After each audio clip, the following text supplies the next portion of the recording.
काफ़िलों संग चलना मेरी आदत नहीं, काफ़िले तो खुद बन जाते हैं बस एक कदम बढ़ाने से।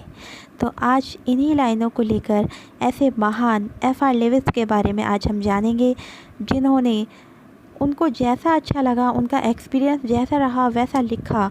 उन्होंने किसी की चापलूसी नहीं की और अपना जो नायाब अपनी पहचान बनाई क्रिटिसिज्म के क्षेत्र में, वो कम नहीं है।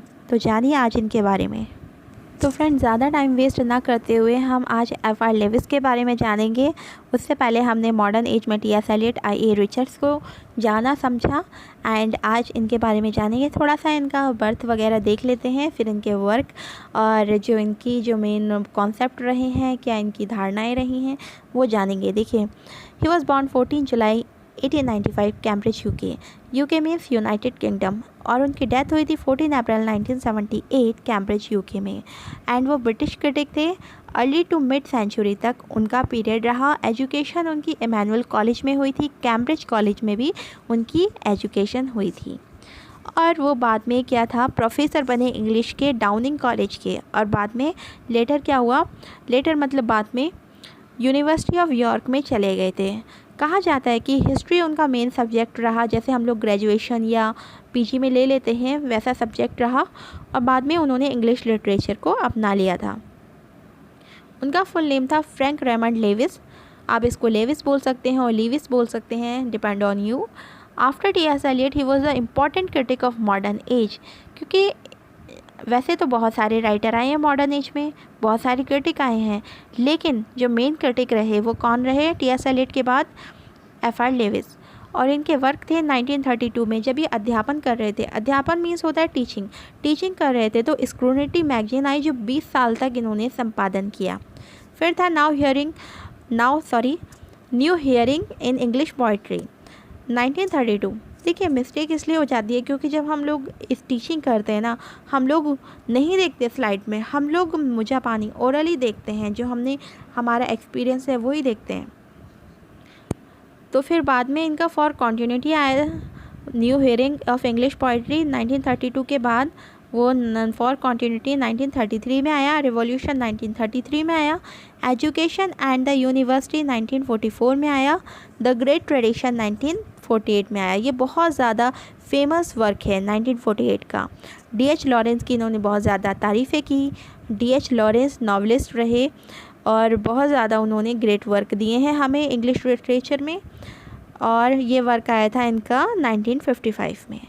अब देखते हैं कि क्या इम्पॉर्टेंट है क्रिटिसिज्म में। देखिए, डिसिप्लिन बहुत इम्पॉर्टेंट है, प्लस स्टडी बहुत इम्पॉर्टेंट है। अगर स्टडी नहीं होगी, मान लीजिए अगर स्टडी नहीं है, तो कोई भी क्रिटिक है वो अच्छे से क्रिटिक्स नहीं कर सकता, ना अच्छा क्रिटिक बन सकता है, ना अच्छा क्रिटिसिज्म कर सकता है। प्लस उसमें सीरियसनेस होने बहुत ज़्यादा इम्पॉर्टेंट है। उनकी जो राइटिंग रही वो बहुत ज़्यादा क्लियर थी, बैलेंस्ड होता था, उनमें हर चीज़ का संतुलन बना रहता था, और अनबायस्ड बिना पक्षपात के लिखते थे वो। ऐसा नहीं है कि जो फेमस राइटर है मैं उसके बारे में अच्छा ही लिख दूँगा, ऐसा कुछ नहीं था। जो अच्छा लग रहा है वो लगेगा, लिखना है तो लिखेंगे, नहीं लगेगा तो नहीं लिखेंगे। तो वो आज आपको पता चल जाएगा वो कैसे अनबायस्ड है। मैंने बहुत सारी वीडियोस देखी, मुझे बिल्कुल क्लियर नहीं हुआ इनके बारे में, लेकिन मैंने खुद स्टडी की, तब मुझे इनके बारे में बहुत ज़्यादा, एटलीस्ट मेरे क्रिटिक में ये बहुत ज़्यादा फेमस बन चुके हैं। मैं फ़ैन हो गई हूँ इनकी। फिर था कंटेम्प्रेरी में विमसेट, क्लिंथब्रुक और एलन टेट रहे इनके, और इन्होंने कोई कॉन्ट्रडिक्शन यूज़ नहीं किया। कॉन्ट्रडिक्शन मतलब विरोध नहीं किया, विरोधाभास नहीं लिखा। इनका जो पॉइंट ऑफ व्यू क्लियर था वही लिखा है इन्होंने। ऐसा नहीं कि मुझे दुश्मनी है तो मैं कॉन्ट्रडिक्शन में लिख दूँ, नहीं, इन्होंने क्लियरली लिखा है और बैलेंस्ड बनाकर लिखा है। पॉपुलर थे ये एम्पसन से ज़्यादा। देखिए, एम्पसन भी उनके कंटेम्प्रेरी राइटर रहे, लेकिन वो बैलेंस्ड वगैरह इन सब चीज़ों को फॉलो नहीं करते थे ज़्यादा, ये ज़्यादा फॉलो करते थे, और ये बहुत ज़्यादा पॉपुलर भी हुए। और इनका एक वो था कि matter of liking, just like matter of liking. तो मैंने ये इसलिए लिखा है ये लाइन क्योंकि इसका मतलब होता है पसंद है तो पसंद है। जैसे लड़के बोल देते हैं ना, जब उनकी शादी होने वाली होती है, ये लड़की मुझे पसंद है तो पसंद है। तो वैसे ही जो इनको अच्छा लगा उन्होंने लिख दिया, जो बुरा लगा वो लिख दिया कि मुझे ये पसंद नहीं है। रेने वेलेक ने कहा था जैसे कि मेनली प्रोफेसर होते हैं उसमें तो शिष्टाचार की लैंग्वेज होती है, लेकिन इनमें ऐसा कुछ भी नहीं था। इनके अंदर था जो क्लियर है वो क्लियर है, लेकिन फिर भी उसके बाद भी क्लियर होने के बाद भी ये टी.एस. एलियट के बाद बहुत ज़्यादा फेमस हुए क्रिटिक में। और इन्होंने पर्सनल इंटरेस्ट के बारे में लिखा कि मतलब किसी कोई भी इंसान है उसका पर्सनल इंटरेस्ट होना चाहिए। मैं कुछ भी रीडिंग करती हूँ, मान लिया मैं टी.एस. एलियट का कुछ भी वर्क रीडिंग कर रही हूँ, उसको मेरा खुद का एक्सपीरियंस है ना, मुझे अच्छा लगा या नहीं लगा, तो यही इनका था। फिर था रिसर्च इंग्लिश लिटरेचर पे किया, मतलब शोध करते रहते थे इंग्लिश लिटरेचर पर और जर्नलिज्म पर। लेकिन इनके जो वर्क थे उनमें हम लोगों को थोड़ा थोड़ा हिस्ट्री का इन्फ्लुएंस भी देखने को मिल जाता है। फिर एक क्रिटिक थे, उन पर बहुत ज़्यादा क्रिटिसाइज़ किया है, C.P. स्नो।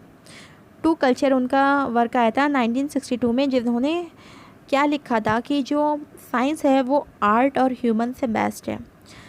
तो इन्होंने क्या किया, F.R. लेविस ने बिल्कुल नेग्लेक्ट तो नहीं किया उस चीज़ को, लेकिन कहा कि आर्ट को और जो ह्यूमंस वाली चीज़ें हैं, मानवीय चीज़ें हैं, अगर उसको साइंस के साथ कनेक्ट कर दिया जाए, उनको कोरिलेशन कर दिया जाए तो वो बहुत बेस्ट हो जाएंगी। इसी कारण ये सबसे ज़्यादा अलग थे, हटके थे अपनी एज के। अब देखिए क्रिटिसाइज़ किया देखिए टी.एस. एलियट के फ़ैन भी रहे, लेकिन उन पे भी क्रिटिसाइज़ किया। क्यों? अनबैलेंस्ड होने के कारण, अनडिसिप्लिन्ड लिखने के कारण। बाद में इन्होंने क्या किया, शेक्सपियर को अप्रिशिएटेड किया, वो एलिजाबेथन के थे, और मिल्टन को बहुत ज़्यादा अप्रिशिएट किया, रेनेसां एज के थे। अब जब उनका क्रिटिसिज्म था F.R. लेविस का, उनको हम 3 काइंड्स में डिवाइड करें तो कुछ गलत नहीं होगा। देखिए पोइटिक क्रिटिसिज्म में क्या था, इन्फ्लुएंस हुए थे वो टी.एस. एलियट से, एजरा पाउंड से। देखिए कितना ज़्यादा वो क्लियर लिखते थे, जिससे इन्फ्लुएंस हो रहे हैं उसी का क्रिटिसाइज़ कर दिया। तो ये होता है क्लियर पॉइंट ऑफ व्यू देना। आपको जो चीज़ अच्छी लग रही है वो लिखिए, जो चीज़ नहीं लग रही है कि ये राइटर अच्छा नहीं है तो वो भी लिखिए। डेडिकेट किया इन्होंने नॉवेल्स को, उसके बाद समर्पण रहा इनका नॉवेल्स के प्रति, कथा मतलब कहानियों के प्रति। और 1948 में जो ग्रेट ट्रेडिशन था उसमें 4 लोगों को, जो 4 नॉवेलिस्ट थे उनकी बहुत ज़्यादा तारीफ़ें की, उनके बारे में लिखा। Jane Austen, George Eliot, Henry James, Joseph Conrad, और बाद में इन्होंने D.H. लॉरेंस को भी बहुत ज़्यादा अप्रिशिएटेड किया था उनके एक्सीलेंस वर्क के लिए। अब के मेन क्या बोले, इनके मेन जो इस्टेब्लिशमेंट थे ये तो इतने अच्छे थे कि आज भी फेमस हैं। देखिए उन्होंने कहा था जो लिटरेचर है वो समाज को, सोसाइटी को सभ्य बनाता है, और जो नॉवेल्स हैं वो बहुत ज़्यादा वाइटल रोल, मतलब बहुत ही विशाल रोल प्ले करते हैं, किसके मुकाबले, पोइट्री के मुकाबले। मॉडर्न नॉवेल्स क्या करते हैं, इम्प्रूवमेंट करते हैं दैन विक्टोरियन एज, क्योंकि देखिए विक्टोरियन एज पहले आ गया था, मॉडर्न जो एज था वो बाद में आया था, तो वो इम्प्रूवमेंट कर रहा था, और इम्प्रूवमेंट करके वो विक्टोरियन से ही सीख रहा था कि ऐसा उन्होंने किया है तो ऐसा हम ना करें। फिर था 1948 में इन्होंने D.H. लॉरेंस को तो अप्रिशिएटेड किया था अपने वर्क में, द ग्रेट ट्रेडिशन में। उसके बाद चार्ल्स डिकेंसन को भी उसी में बहुत ज़्यादा किया है कि इनके वर्क बहुत अच्छे थे, तो अप्रिशिएट किया है। और जो इनकी अंडरस्टैंडिंग थी वो तो नायाब थी। आर्ट को यूज़ किया उन्होंने, कल्चर को यूज़ किया। बाद में C.P. स्नो के वर्क में उन्होंने साइंस को भी इम्पोर्टेंस दी थी। तो देखिए एक चीज़ पे फोकस करोगे तो कभी आगे नहीं बढ़ पाओगे, और बहुत सारी चीज़ों को लेकर मिक्सअप लेकर कोऑर्डिनेशन करते हुए चलोगे तो हाँ, आपका नाम कहीं ना कहीं बहुत अच्छी तरह से आ जाएगा। और ये रोमांटिक को तो बिल्कुल लाइक ही नहीं करते थे। नेक्स्ट हम देख लेते हैं कि वर्बल मतलब जो शाब्दिक होती हैं, भाषा होती हैं, वो तो वर्बल हैं, लेकिन उसमें क्या होना चाहिए, जीवंत, लिविंग थिंग्स का होना बहुत इंपॉर्टेंट है, क्योंकि अगर उसमें लिविंग थिंग्स नहीं होगी तो वर्क अच्छा नहीं रहेगा। फिर था poet should be moral not speaker. Poet को क्या होना चाहिए, मॉरल होना चाहिए। स्पीकर मतलब उपदेश देने वाला नहीं होना चाहिए, क्योंकि मॉरल इंसान खुद सीखता है, और जो उपदेश देने वाला है वो सिखाता है, वो सीखता नहीं है। अगेंस्ट थे ये किससे, जेम्स जॉइस थे। वो मॉडर्न थे ना, मॉडर्न एज के, जबकि उन्होंने यूलिसेस लिखकर पूरी दुनिया में फेमस हो गए, लेकिन इनको अच्छा नहीं लगा तो उन्होंने कहा कि नहीं, आई डोंट लाइक हिम, उनके वर्क को बिल्कुल भी लाइक नहीं किया। और 1930 को इन्होंने बिल्कुल भी लाइक नहीं किया। उनके जो बाद राइटर आए, क्रिटिक आए या पोइट कोई भी रहे, उनको लाइक नहीं किया, क्योंकि उसमें इंडस्ट्रियलाइजेशन ज़्यादा था, औद्योगिकीकरण मतलब मशीन का ज़्यादा उपयोग किया हुआ था, इसलिए उन्होंने लाइक नहीं किया। ये किस चीज़ पे ज़्यादा फोकस करते थे कि देखिए जो पहले का ज़माना होता था तो वहाँ पर हाथों से लोग काम करते थे, बाद में मशीनें आने लगी, उनके पेट पर भी लात पड़ी, ऊपर से उतना बेस्ट क्वालिटी का आपको मिल भी नहीं पाया, ओरिजिनल नहीं मिल पाया। फिर इन्होंने कहा है कि रीडर को सेल्फ़ इंटरेस्ट पे फोकस करना चाहिए। कोई भी जो क्रिटिक है वो तो जो पढ़ा लिखा है इंसान, वो तो बायोग्राफी वगैरह पढ़ के अपने पॉइंट ऑफ व्यू से नहीं लिखेगा, दूसरे के पॉइंट ऑफ व्यू से ज़्यादा लिखेगा।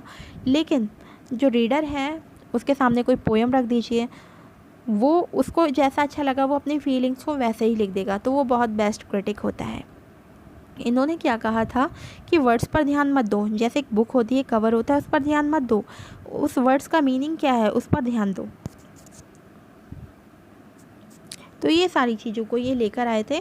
और पर्सनली मैं बताऊँ, मुझे शुरू में बहुत ज़्यादा डफ लगता था ये एफ आर लेविस क्या है क्या नहीं है, लेकिन जब मैंने इनको समझा जाना तो ये मेरे फेवरेट क्रिटिक्स में ऐसे आ गए। I think it's enough for today.